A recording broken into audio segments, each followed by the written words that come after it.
Kaki kanan di depan, kaki kiri di belakang, ini tidak boleh duduk gini. Jangan begini, ini najis semua. Jadi ini, monggo, latihan Pak. Belum tentu bisa. Nanti ini berhubungan dengan toharo. Kalau kencingnya tidak beres, wuduknya pasti tidak beres. Kalau wuduknya tidak beres, sholatnya tidak beres. Kalau kita perhatikan, kita sering lupa bahwa kunci sholat itu ada pada wudhu. Apabila wudhunya tidak beres, maka secara otomatis sholatnya tidak beres. Wudhunya akan ditentukan dari toharohnya. Kalau toharohnya tidak beres, maka wudhunya akan tidak beres dan sholatnya juga akan tidak beres. Rasulullah sallallahu alaihi wasallam dalam satu hadis beliau menyampaikan supaya berhati-hati di dalam buang air kecil. Kenapa? Karena azab kubur yang paling banyak itu adalah al-lisan dan buang air kecil. Bagaimana cara kita untuk supaya kencing itu benar? Supaya kencing itu tuntas, supaya kencing itu bersih daripada hadas. Bahwa seseorang yang toharoh sering sekali keliru. Kenapa keliru? Karena ngambil gampangnya, ngambil mudahnya, yaitu kencing berdiri. Bapak-bapak sering kencing berdiri, tapi ibu-ibu kencingnya jongkok. Nah, pada kesempatan ini saya ingin menyampaikan bagaimana cara kencing yang benar, kemudian hubungannya dengan kesehatan. Kalau seseorang yang kencing berdiri, bisa saya pastikan dan saya sudah uji coba, ternyata masih ada sisa. Di saat seseorang buang air kecil dia berdiri, maka posisi klep seperti ini. Ini, ya toh? Seperti ini. Panjang, ngapunten, di dalam masjid, tapi karena ini kedokteran harus saya sampaikan.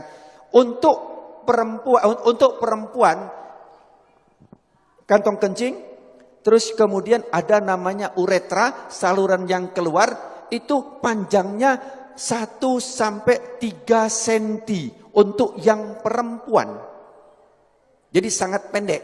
Tetapi kalau untuk yang laki antara 5 sampai 7 cm. Jadi panjangnya uretra, kalau dalam bahasa kedokteran disebut penis atau bahasa Indonesia itu yang dinamakan burung, ya toh, ini panjangnya adalah 5 sampai 7 cm. Nah, dari 5 sampai 7 cm itu klepnya ada di pangkal. Jadi bukan di ujung. Bukan di ujung daripada burung atau penis tadi, yang ini tadi bukan di ujung. Tetapi di pangkal. Jadi di kantong kencing, di pangkalnya itu inilah tempat klep. Pernahkah kita bertafakur tentang klep? Siapa yang membuka dan menutupnya? Hanya Allah Subhanahu wa taala yang memelihara kita. Kalau seandainya dibuka terus Pak, celek buka terus, gimana kira-kira kita? Ngompol semua Pak. Atau sebaliknya, kalau seandainya nutup enggak buka, gimana kira-kira? Kita enggak karu-karuan Pak. Enggak usah lama-lama, 1 hari saja nutup enggak karu-karuan. Bagaimana cara toharoh yang benar? Cara toharoh pertama, cara kencing yang benar adalah hendaklah jongkok. Siapa yang mengajarkan kencing berdiri? Itu adalah ibu-ibu. Kenapa? Kalau anak kecil, waktu kita masih kecil ya, kalau anak perempuan disuruh jongkok. Tapi kalau anak laki, dipegang ketiaknya, atau bahasa Jawanya keleke, pegang, benar gak Pak? Celak, begini kan, disuruh kencing berdiri. Bahkan kadang-kadang anak-anak kalau ada yang kencing jongkok, dibilangi, oh kayak anak perempuan. Kencingnya kayak anak perempuan. Ini satu ajaran yang perlu kita luruskan. Perlu kita perbaiki bahwa kencing yang benar itu adalah jongkok. Apa hikmahnya? Satu, nanti insya Allah saya akan kupas hikmah daripada kedokteran. Bagaimana cara jongkoknya? Yang pertama adalah seseorang kencing jongkok itu saya ngadep ke sana, ini posisi kaki belakang. Jadi maaf, bukan begini. Bukan kaki ini rata, tidak, bukan begini. Ini. Tapi adalah dengan cara, ini saya tunjukkan ke belakang, dengan cara kaki kiri di belakang, gini, kemudian ini, apa bahasa Indonesianya apa ini? Bokong atau pantat, ngapunten ya di masjid ya, tapi saya sampaikan nggak apa-apa ya. Ya, ini, terus kemudian diletakkan di sini. Nanti saya ngadep ke sana, yang ini. Ini jadi seperti ini. Monggo, kalau ada yang langsung praktek nggak apa-apa, karena belum tentu bisa. Ini. Terus kemudian saya ngadep ke sana. Kaki kanan berada di depan. Celak, ini tadi di belakang. Ini. Begini. Kaki kanan di depan, kaki kiri di belakang. Ini, celak. Ini tidak boleh duduk gini. Jangan begini. Ini najis semua. Jadi ini, monggo. Latihan Pak. Belum tentu bisa. Nanti ini berhubungan dengan toharo. Kalau kencingnya tidak beres, wuduknya pasti tidak beres. Kalau wuduknya tidak beres, sholatnya tidak beres. Nah, ini. Terus kemudian yang kedua, kalau posisi seperti ini, maaf, seperti ini, maka kelep tadi posisinya seperti ini. Dia juntit begini. Sehingga setelah ini habis, dari kantong kencing habis, maka dia masih ada sisa di sini. Masih ada sisa di sini, di saat nanti saya praktekkan. Kencing berdiri. Saya coba, kamar mandi, saya kencing berdiri.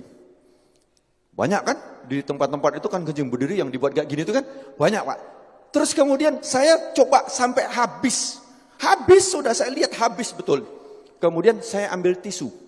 Saya ambil tisu, saya letakkan di sini. Saya ingin coba, saya letakkan. Kemudian di saat saya rukuk, saya coba di kamar mandi, saya rukuk. Ternyata ini dapat tekanan basah tisu. Basah.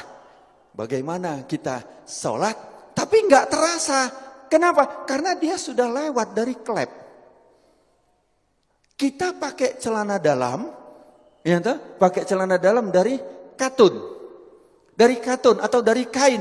Kira-kira tampak enggak? Enggak tampak, tapi celana dalam kita basah dari urin. Najis enggak celana dalam kita? Bagaimana sholatnya? Bagaimana wuduknya? Ini yang kita lupa. Bagaimana cara benar yang benar? Jadi satu tadi jongkok. Kemudian yang kedua, posisi pundak. Ini pundak kita. Ini. Bukan lurus. Kalau lurus dia masih segini, maka dijatuhkan. Ini dijatuhkan. Jadi ini seperti ini, bukan lurus begini. Bukan lurus. Tetapi ini jangan gini. Ini jangan. Nah, gini, duduknya enak banget. Plek, ini kemudian dijatuhkan. Nah, di saat dijatuhkan itu, maka posisi kelep tadi yang seperti ini, dia akan turun ke bawah. Dia akan turun, seret, akan ngadep ke bawah. Sehingga dia akan keluar habis. Seret, akan habis. Ini. Yang kedua adalah seperti ini. Ini enak banget. Setelah selesai habis, kencing, habis, terus kemudian kadang-kadang masih tersisa. Itu boleh digoyang. Tidak perlu berdiri, boleh digoyang. Enak digoyang. Karena posisi seperti ini tadi, apabila kita goyang, dia berubah. Berubah, dia akan keluar lagi. Jadi cukup ini saja. Celek, plek, langsung dia keluar. 2-3 kali gak apa-apa. Insya Allah dia akan habis. Setelah selesai seperti ini, yang kedua adalah hendaklah berdehem. Hendaklah berdehem. Ini yang kedua yang diajarkan oleh Rasulullah sallallahu alaihi wasallam adalah berdehem. Bagaimana cara berdehem yang benar? Ini juga penting. Berdehem yang benar itu bukan bukan. Berdehem yang benar itu perlu belajar. Gimana cara berdehem yang benar? Adalah dengan cara tarik nafas. Di saat ini tarik nafas, di saat seseorang tarik nafas, ini paru-paru mengembang, set. Kemudian ini ada batas antara rongga dada sama rongga perut. Ini ada namanya diafragma. Diafragma itu pembatas. Di saat seseorang narik nafas, itu seperti mangkok atau piring atau cakram, di mana dia akan lurus. Jadi diafragma di saat kita narik nafas, naik ini, lurus. Terus kemudian di saat kita hentakkan, dia akan cas begini. Di saat begini, dia akan menekan rongga perut, kemudian dia akan menekan daripada kantong kencing. Sehingga yang ditekan adalah bus, bus, bus, dia akan keluar. Tetapi kalau lego dek kini, belum. Jadi tidak keluar. Gampang ya, seolah-olah gampang. Saya belajar berdehem itu 15 hari. Yuk, bagaimana cara berdehem yang benar? Saya bertanya. 15 hari baru tahu dengan cara tarik nafas.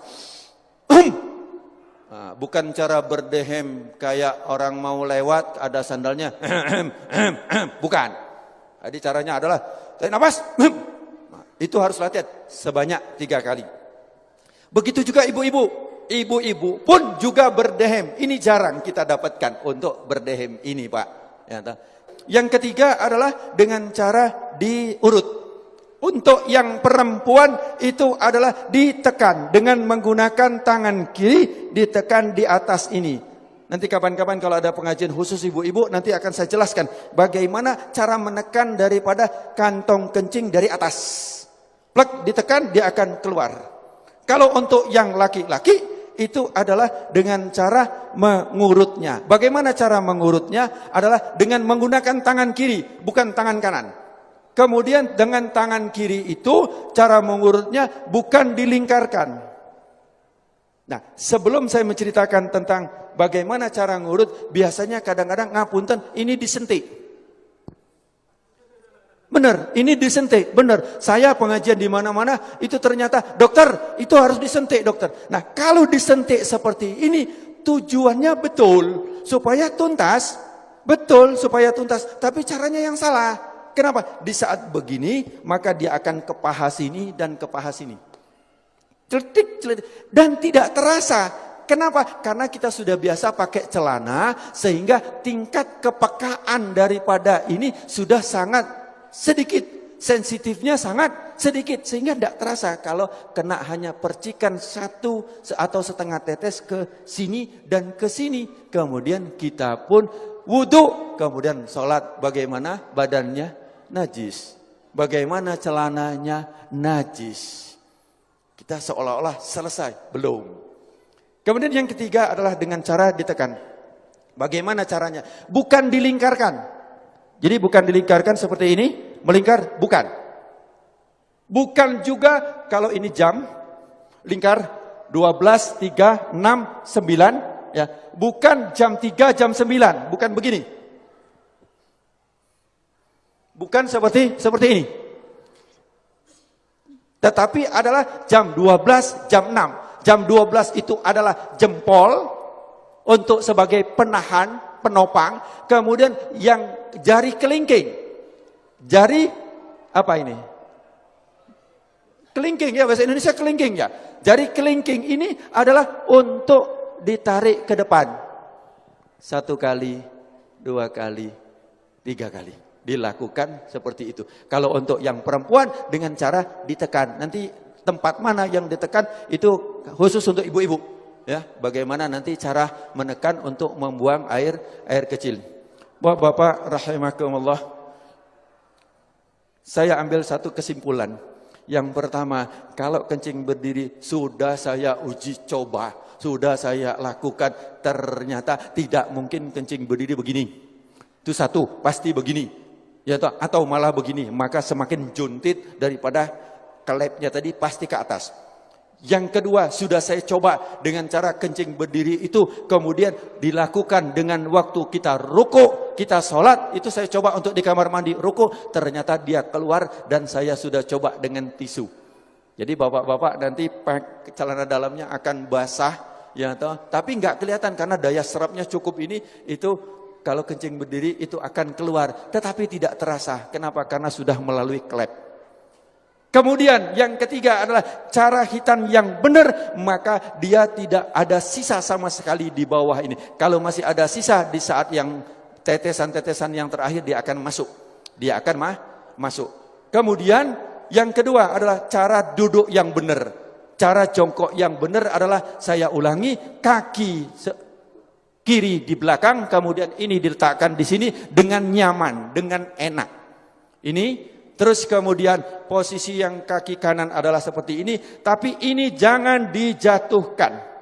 Sekali lagi, ini bukan dijatuhkan, tapi begini.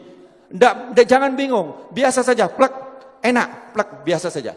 Terus kemudian yang kedua, kalau agak gemuk ini boleh dibuka. Boleh begini, kalau agak gemuk.